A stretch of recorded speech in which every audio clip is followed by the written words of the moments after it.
Hello guys, welcome to the episode 42 of this playlist on creating the web API and consuming it with MVC in ASP.NET Core 3.1.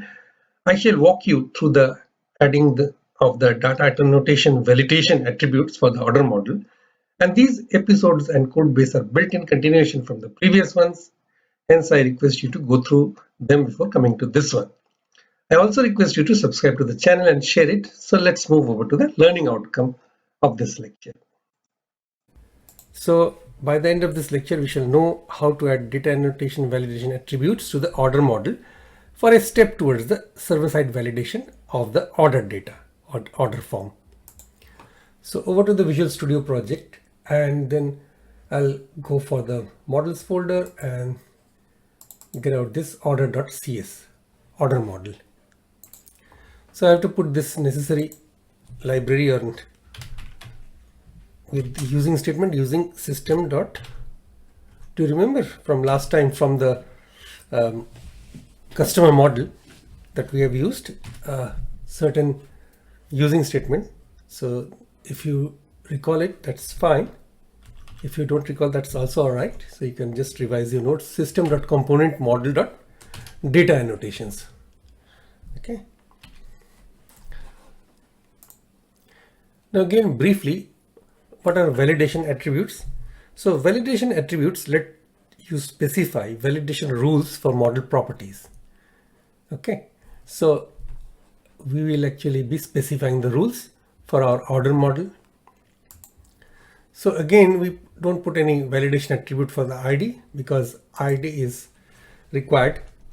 ID is by default, it is non-null.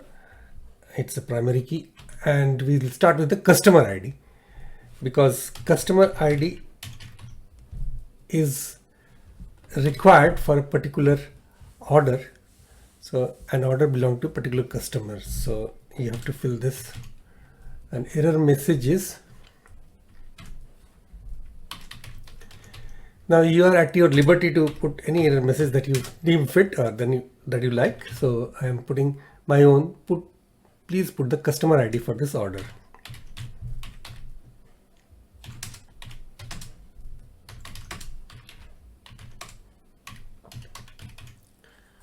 All right, and then for the description, I'll just copy this part.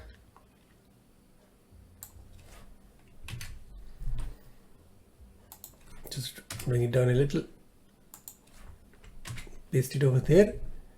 And please put a description.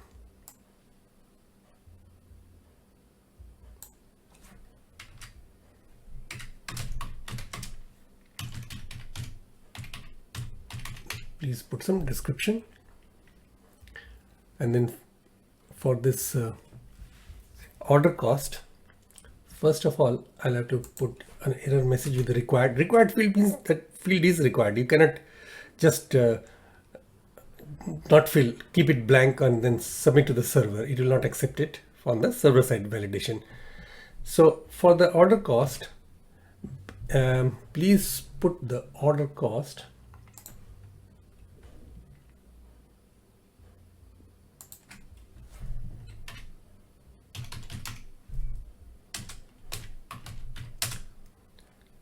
as a decimal. Let me prompt to the user so that he will know what type of data type is the order cost,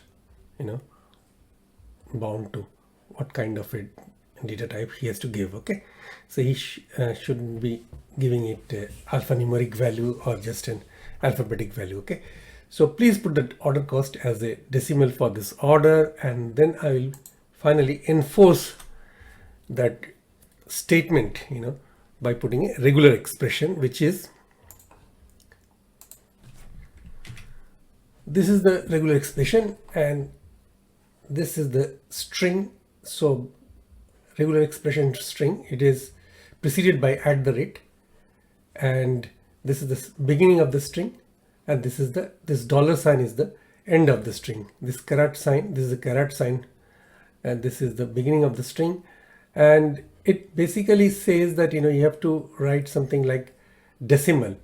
So \d means decimal, dot decimal. So it will accept 2 places of decimal, I guess.